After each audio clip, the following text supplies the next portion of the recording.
Hello guys, good morning. Usap na naman po tayo. Ako'y magaling na. Kakagaling ko lang ngayon. So, marami na akong natapos.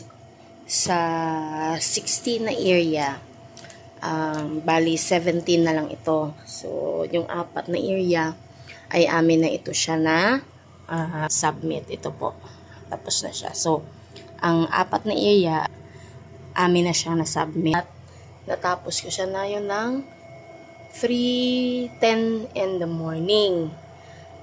Dahan-dahan lang tayo magsalita kasi maliit ay tulog na tulog. Ayan. Tulog na tulog. So, bawal po siyang maistorbo. Ngayon pong pag-usapan po natin. Marami kasi nagsasabi na ang akin pong sorbe ay from my geodetic engineer ay fake daw, hindi daw siya tama. Noon kasi nung nag-asikaso ako nito, I have my own geodetic engineer. So, geodetic engineer ko naman ay binabayaran din naman namin, pero hindi siya ganun kalaki maningil kasi meron kasing agreement sila nung kasama ko at ako ay may agreement din po doon sa kakilala niya. So then, after 1 year kasi na pinaprocess ko, sinasubmit ko siya sa DNR, hindi po ako tinutugunan ng DNR, which is na hinihiling ko na bigyan ako ng tamang survey. Talagang napakahirap naman talaga sa DNR na bigyan ako noon. Kasi ang akin pong nire-request dito ay buong bayan. Which is, halimbawa po, kung buong Angono, so, nire-request ko talaga yung buong Angono. Kasi, pag gumawa po kasi tayo, kailangan, andun po yung kabuuan. Pag may kabuuan po, halimbawa, yung mahabang parang ay kukunin po natin, isisegregate po natin siya sa buong Angono, Rizal. So, kailangan po natin makuha ang buong survey po ng Angono. So, sino lang po ba makaka-request nun? Kami lang ng mga tribo. Kasi, nasa batas po ng tribe ng 1987, RA 8371 na sinasabi po na the state must be recognized and then the state must be to protect and must be na sila po yung magagaranti sa amin para kami ay tulungan at protektahan. Sila po yung tutulong sa amin. So that's why po, nagre-request po tayo sa DNR na bigyan po tayo ng tamang survey kasi hindi ko naman sinasabi na 100% yung geodetic engineer ko ay bibigay sa akin ng tamang sukat. Kasi siyempre, iniisip din siguro ng geodetic engineer ko na baka ako ay peke o illegal ako, scam. Siyempre, natatakot din po siyang gamitin yung name niya na maipaprocess ko po sa illegal. So, minsan nagbibigay, alam ko naman din po na hindi po ako binibigyan ng tamang tie line. Hindi po ako binibigyan. Minsan binabaliktad yung number, minsan magkaiba ang number. So, hindi talaga siya tumutugma. At least po, meron po siyang binibigay sa akin na sukat noong hinihingi ko. So, yun po ang masasubmit natin sa DNR. Para si DNR po ang magbibigay ng tamang sukat po doon sa tamang address na binibigay po natin. After po niyan, bibigyan po niya tayo ng kabuuan ng PSU-PSD, ng kabuuang bayan na po na yan. At ang PSD-PSU po ay akin po yung ihahanapin kung saan po yung decree, kung tama po ba yung decree niyan. After niyan, kung hindi po siya tama, ikisan ko siya.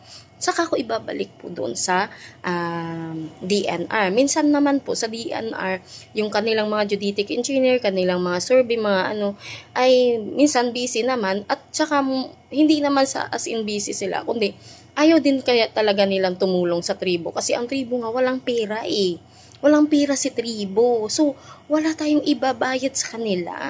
So, mas gugustuhin nila, unahin, yung mapagpirahan nila. Kaya tayo naman, kailangan natin mag-follow up, kailangan natin kulitin sila para tayo ay mabigyan man ng tulong. Kasi, walang magbibigay sa atin ng tamang survey kundi ang DNR. So, kailangan lang natin sila kulitin doon sa batas na meron tayo pa tayo matulungan. After that, pag nabigyan na po tayo, doon na tayo magsisegregate. So, ang segregation din po niyan ay manggagaling din po sa kanila. Ganun po yun. Hindi po yung geodetic engineer ko yung tama po doon o yung which is ganun. Talagang dadaan ang geodetic engineer ko na survey doon sa DNR. Ganun po yon. Kaya po tayo nagsasubmit sa Malacanang para po si President Bongbong Marcos po at saka si Vice Sara Duterte ay tayo po ay ma-endorse po sa kanila para tayo ay matulungan.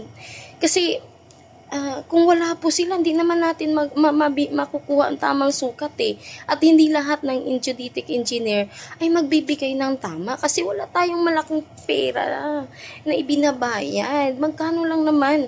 Pag nagpaguhit ako, pag ako, 5,000, 10,000. So, natatapos ng geodetic engineer ko ng 5 pagkikita. So, umaabot ako ng 30 to 40 o 50,000 ang naibibigay ko doon. So, ngayon, hindi pa yung tamang sukat.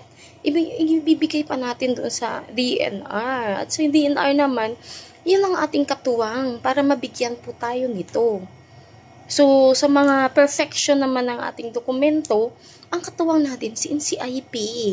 So, talagang malaking proseso. Hindi yung basta-basta na hindi tayo scammer, hindi tayo illegal, hindi tayo yung katulad ng iba na ibebenta, ganun, tapos tutusok na lang tayo doon. Hindi naman yun ganun.